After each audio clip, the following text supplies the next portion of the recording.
Pastor Ingalls came as pastor in 1973, and after he had been here for a little while, he saw the need of us either relocating or doing something of that nature. The church had just come to a very stagnant position with some of the greatest people on planet Earth.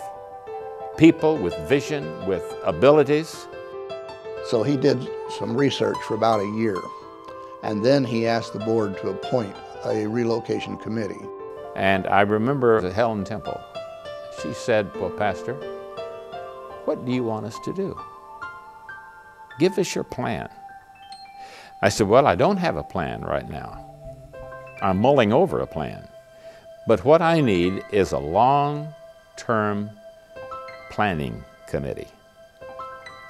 I want you to give me 7 of the better men in this church to give me counsel and to give me guidance." And on that relocation committee, Dick Fields was the chairman, and Dr. Hamlin, Bob Burgess, Elbert Willingham, Jack Oberndorfer, Fred Parker, and myself was appointed to the committee. And when I mentioned that one of the options that we should study would be to move the church, one of the members said, "Pastor, if this ever gets out that we have even mentioned moving the church, they'll tar and feather all 7 of us." I said, "Well, don't worry about that. That's a lot least than hanging us." So for the next 6 months, we met weekly and we studied the ramifications of those options. What would we do? How could we reclaim the church? How could we move ahead?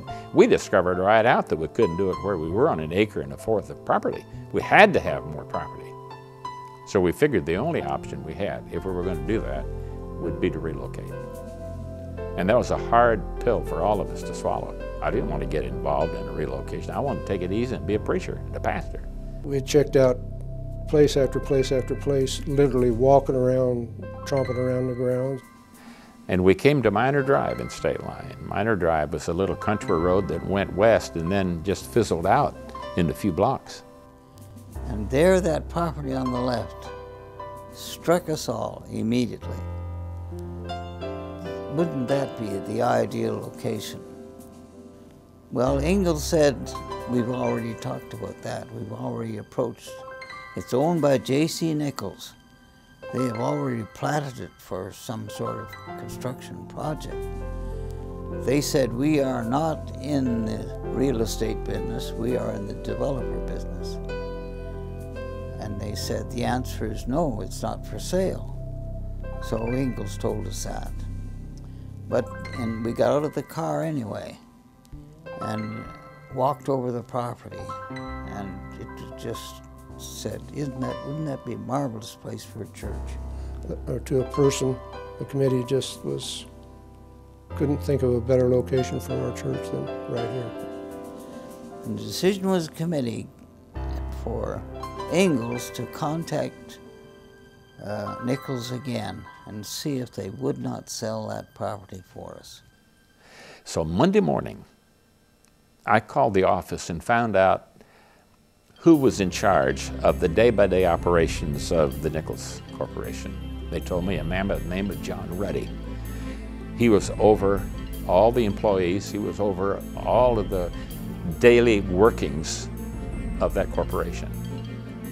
So I went on down, asked for John Ruddy, and they showed me into John Ruddy's office, and I said, "Mr. Ruddy, I'm Pastor Jim Ingalls, First Church of the Nazarene. And we have an interest in possibilities of moving our church to an acreage. And we're interested in the property you have on State Line and Minor Drive." He said, "Well, Pastor Ingalls, we don't sell property. We buy it and we develop it. We're developers. We never sell a property." I said, "Well, once in a while, surely you could, for the interest of the community and the interest of the causes of God in the community and for a church." He said, "We never break the rule." So I gathered up every document I could find on the International Church of the Nazarene. Commerce Bank was our main hub of financial exchange for the world. Literally millions of dollars flowed in and out of commerce for the Church of the Nazarene causes around the world and locally. And I got all of that because one of my men in the church worked at Commerce, and he had access to the records. So we took that and brochures from the institutions, brochures from our local church, and I took it all down to Ruddy's office, and he invited me in. I opened my briefcase, took everything out, and just loaded up his desk with it. And I said, Mr. Ruddy, this is our church. This is our world church.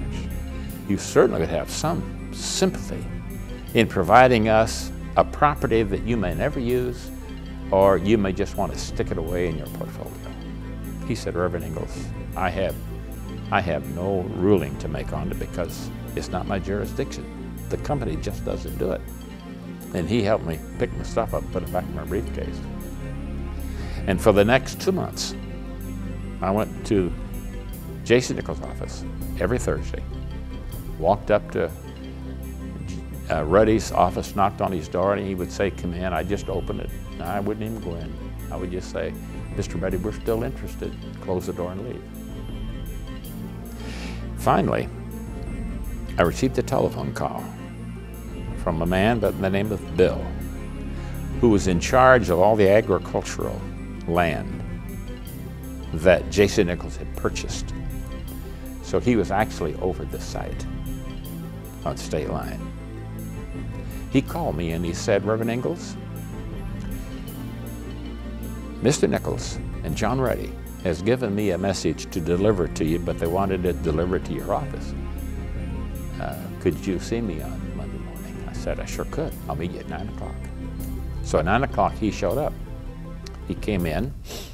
He said, Reverend Ingalls, I had been instructed by Mr. Nichols and Mr. Ruddy to tell you not to come back to the office anymore and talk about the property. Never to mention the property again. They won't sell it, they can't sell it, they don't want to sell it. And just don't pester John Ruddy anymore about the intent of the church. He said, now if you want to come back to the office, that'd be all right, but just don't mention that church site. We're not sure what happened, but we do know that over the weekend there was a death in the family, and a phone call to John Ruddy changed the direction in their mind completely. He said, I've got a different story to tell you than I was originally supposed to. And we are really ready to sell that property to you. And he pulled out of his pocket a contract that was just developed that morning. Said the Church of the Nazarene can buy State Line and Minor Drive property, 13 acres, for the amount of money that was paid by the corporation to obtain it some years back, $350,000 for the 13 acres.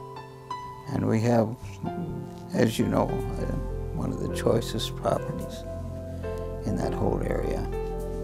There's a little window in time, and the Holy Spirit captured it for us. We didn't do it ourselves. The men didn't do it alone, and the board didn't do it alone. A pastor didn't do it alone, but we were all together in it. And because we were all together in it, it was God's hour for the church. And in that one moment in the study, when Bill said, here's a contract to buy that property, it was like the key that would unlock the ministry of First Church for the next 50, 75 or more years.